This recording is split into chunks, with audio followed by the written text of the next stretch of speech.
இன்றைக்கு சமூகத்தில் எல்லாருக்கும் இருக்கக்கூடிய ஒரு மிக முக்கியமான ஒரு சந்தேகத்தை விளக்கமாக பார்த்துடலாம். உண்மையிலே இந்த 7.5 சனி நடக்கும்போது கல்யாணம் பண்ணலாமா அப்படிங்கிற ஒரு சந்தேகம் நிறைய பேருக்கு இருக்குது. இத்தனைக்கும் கல்யாணம் பண்ணிக்க போகின்ற மணமகனுக்கும் மணமகளுக்கும் 2 பேருக்குமே 7.5 சனி இருக்குதுங்க. சில பேர் ஜோதிடர்கள் 7.5 சனியில் கல்யாணம் பண்ணக்கூடாதுன்னு சொல்கிறாங்க. உண்மையை சொல்லப்போனால் 7.5 சனி என்பது 7.5 வருடங்கள் நீடிக்கக்கூடிய ஒரு அமைப்பு. 23 வயசில் ஒரு பாப்பாவுக்கு 7.5 சனி ஆரம்பிக்குதுன்னு வைப்போம்.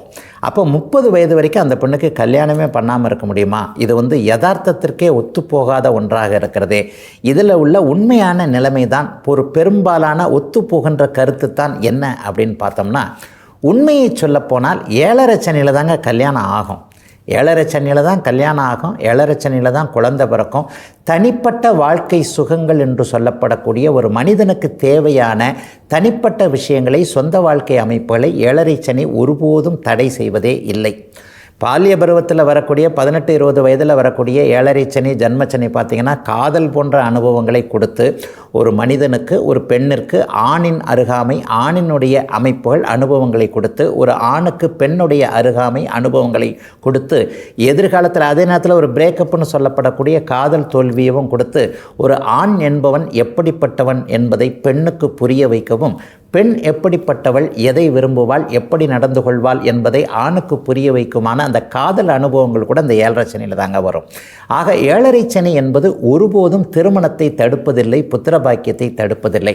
மாறாக பொருளாதார முன்னேற்றம்னு சொல்லப்படக்கூடிய வேலை தொழில் அமைப்புகளில் ஸ்டாண்டர்டு இல்லாத ஒரு தன்மையைத்தான் கொடுக்கும்.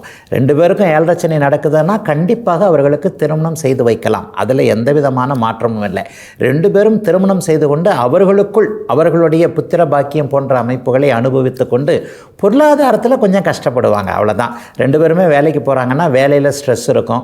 ஆண் ஒரு தொழில் பண்ணுறாருன்னா அவருக்கு ஏற்ற இறக்கங்களோடு ஒரு அமைப்புகள் இருக்குமே தவிர, பெரிய அளவில் இருவருக்குமே 7.5 சனி நடந்தாலும் கூட தாராளமாக திருமணம் செய்து வைக்கலாம். அதே நேரத்தில் பொருளாதாரத்தை தவிர தனிப்பட்ட வாழ்க்கையில் பெரிய கஷ்ட நஷ்டங்களை கொடுக்காது.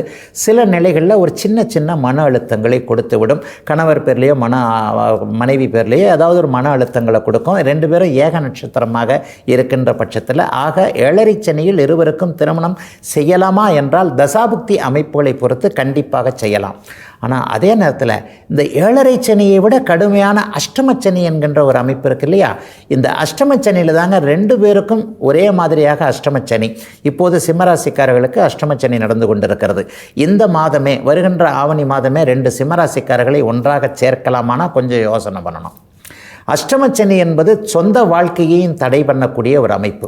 7.5 சனி பொருளாதார ரீதியாக தடையை செய்யும்னா, அஷ்டமச்சனி பொருளாதாரத்தையும் முடக்கும், சொந்த வாழ்க்கை அமைப்புகளையும் தோல்வியை கொடுக்கும்.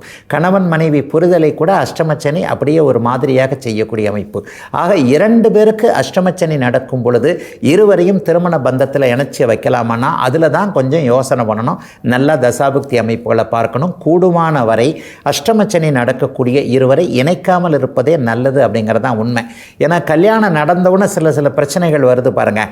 வந்தவொடனே மாமியார் இப்படி ஆயிடுச்சு, வந்தவொடனே மாமனார் இப்படி ஆயிடுச்சு, வந்தவொடனே புருஷனுக்கு தொழில் இப்படி ஆயிடுச்சு, வேலை போயிடுச்சு. இந்த மாதிரியாக ஒரு பெண் காலடி எடுத்து வைத்தவுடன் ஒரு மாதிரியான அசுப நிகழ்வுகள் நடந்தது என்கின்ற அமைப்புகளை பார்த்திங்கன்னா அது அஷ்டமச்சனி அமைப்புகளாக இருக்கும். ஆக யாராவது ஒருவருக்கு அஷ்டமச்சனி இருக்கிறது என்றாலும் கூட அந்த நிலையில் இன்னொருத்தருடைய மேட்சிங் பார்க்கும்போது கொஞ்சம் கவனமாக பார்ப்பது. பெரும்பாலும் இருவருக்குமே அஷ்டமச்சனி நடக்கக்கூடிய அமைப்புகளில் இருவரையும் இணைத்து வைக்காமல் இருப்பது என்பது தான் சரியாக இருக்குமே தவிர 7.5 சனி ஒருபோதும் திருமண வாழ்க்கையை பாதிப்பதில்லை. ஆனால் அஷ்டமச்சனி என்பது திருமண வாழ்க்கை மற்றும் பொருளாதார வாழ்க்கை இரண்டையும் பாதித்து மன அழுத்தத்தை கொடுக்கக்கூடியது என்பதுதான் உண்மைங்க. இதுவரை 12 ராசிகளுக்கான இன்றைய ராசி பலன்களையும் ஜோதிட சந்தேகத்திற்கான விளக்கத்தையும் பார்த்தோம். மீண்டும் நாளை காலை இதே நல்ல காலம் பிறக்குது நிகழ்ச்சியில் உங்களை சந்திக்கும் வரை உங்களிடமிருந்து விடைபெற்றுக் கொள்வது உங்கள் ஜோதிடர் ஆதித்ய குருஜி.